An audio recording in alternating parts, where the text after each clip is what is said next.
Aquesta guisa que veuen amb les màquines llevaneus continuant amb el seu treball a les carreteres de la muntanya alacantina, a les carreteres de les comarques de l'Alcoià, el Comtat i la Foia de Castalla. És la situació que ens hem trobat en aquest segon matí de nevades d'aquest temporal invernal que estem patint ara mateix amb la borrasca Filomena i la massa d'aire gelat que es troba sobre les nostres comarques. Ja veuen que són moltes hores les de treball les que tenen els operaris de les màquines llevaneus. També hem vist retroexcavadores, com també va ocórrer ahir,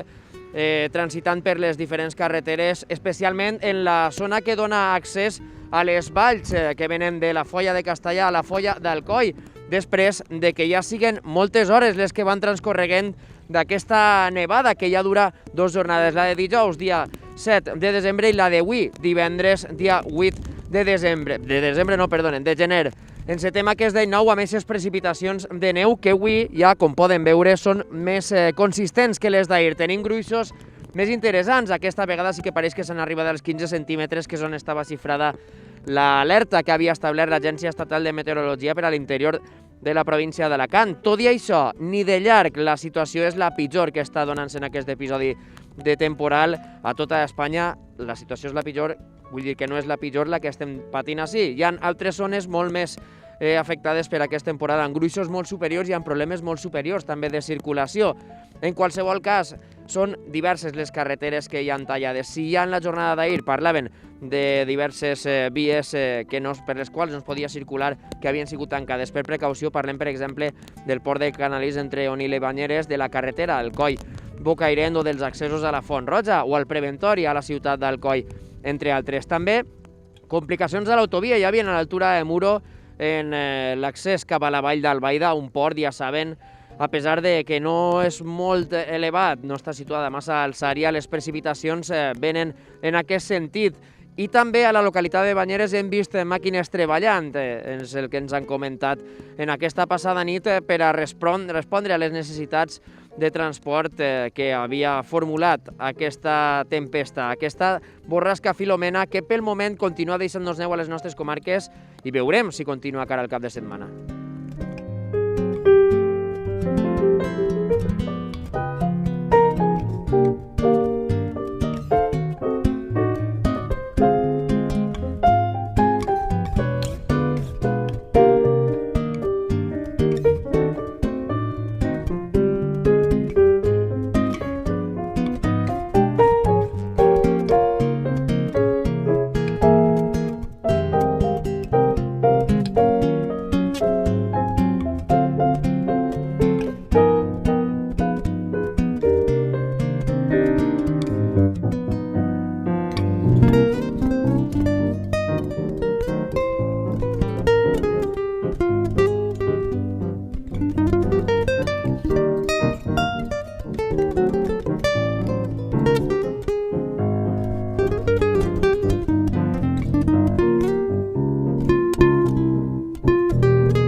Ja els dèiem que els principals riscos en aquesta nevada són per a les carreteres, per a la circulació, i tot i que les màquines continuen operant a les diferents carreteres amb major risc, així a les comarques de la muntanya alacantina, hi ha coses que no es poden evitar, com per exemple la davallada de les temperatures, especialment de nit, encara que en rares ocasions durant la jornada d'ahir dijous i la jornada d'avui divendres hem sobrepassat apenes els 2 o 3 graus per damunt de zero en aquest episodi de tempestes. I per què dèiem el tema de les temperatures? Paren atenció.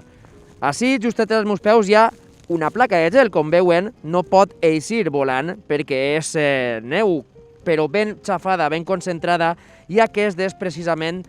el principal risc per a la circulació que registren les nostres carreteres. A pesar d'això, les grues i les llevaneus, lògicament, han anat també abocant sal per les diferents vies per evitar la formació d'aixes plaques que, per altra banda, a no ser que la concentració de sal siga important també és complicada, a no ser també, o afegint-li també, que la precipitació d'aquesta nit i d'aquest matí de divendres ha sigut més quantiosa. Ja veuen que els gruixos, encara que ara estem justet a la zona d'accés al port del Canalís, entre Banyeres i Onil, pareix que així la situació està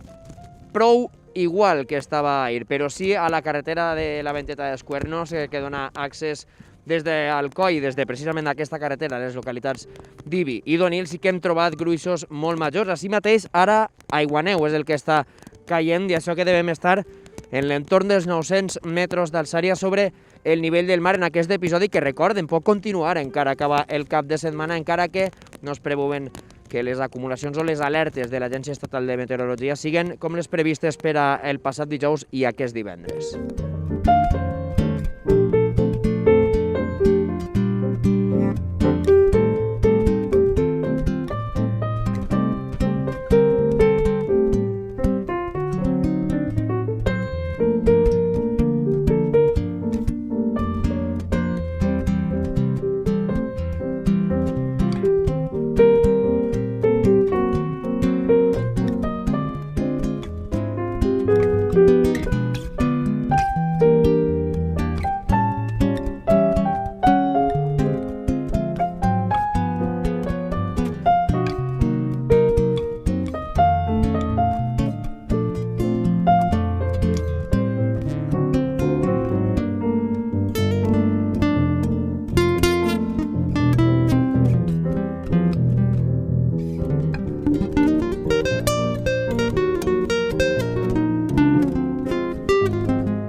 Aquesta que veuen als meus peus darrere de mi, envoltant-me, estem a Banyeres, és altra de les conseqüències d'aquesta nevada. El desgel, quan les precipitacions en forma de neu acaben derretint-se, es converteixen en l'aigua que arriba als nostres rius. Així a les nostres comarques en tenim uns quants, no massa capdalosos, lògicament, però a penes uns 100 metres de nosaltres està el riu Vinalopó, que naix, com saben, al terme municipal de Banyeres de Mariola, la localitat en la que ara ens trobem. I ja veuen que la precipitació,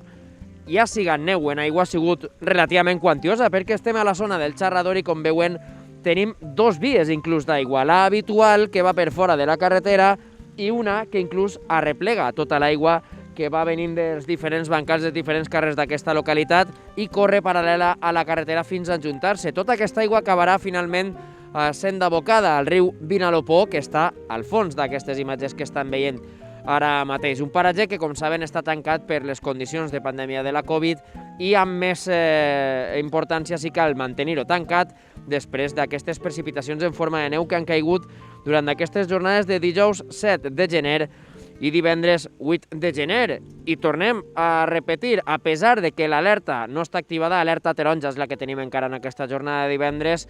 pareix que les precipitacions encara poden continuar hacia l'interior de la província d'Alacant durant el dissabte i el diumenge, inclús podrien prolongar-se fins al dilluns, encara que en principi pareix que no tindrem alertes activades i que finalment, per exemple, els xiquets podran tornar a classe el dilluns després de que ahir, per la vesprada i atenent a aquestes recomanacions de l'Agència Estatal de Meteorologia, els diferents ajuntaments de les nostres comarques decidiren no reactivar les classes en la jornada de divendres per precaució respecte a aquesta situació de temporal gràcies a la borrasca Filomena.